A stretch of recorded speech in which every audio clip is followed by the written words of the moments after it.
คืนhầm lần lão cô âm hắn ta bàn nóng nắng tăng tơ tăng tần âm hắn mi phá yam nan tí trôi mèn ban lấy ta xin giờ hoa âm mi khiến giờ bay gióm tăng xin mi nằm khăm chếp nơ tô có liều hãy bên giọt lại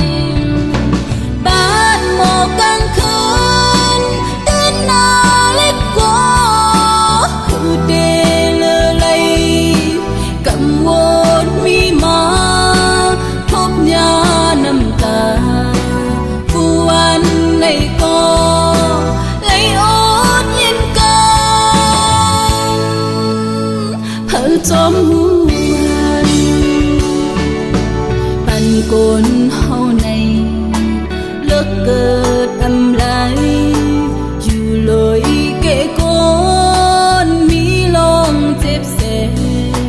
âm mung mong có trái ơi lấy bên qua yêu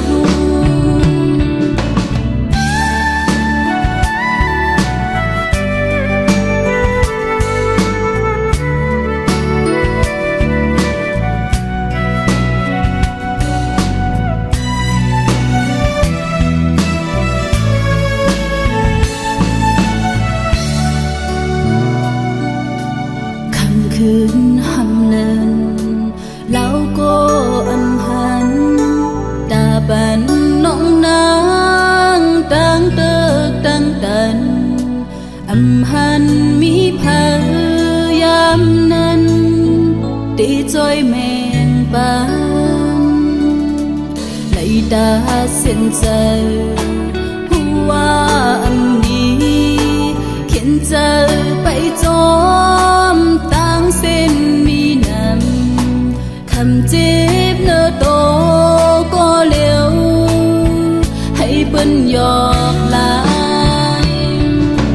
ban một căng khơn tên na lết có hư tê lơ lây cầm một mi má thốt nhà nằm ta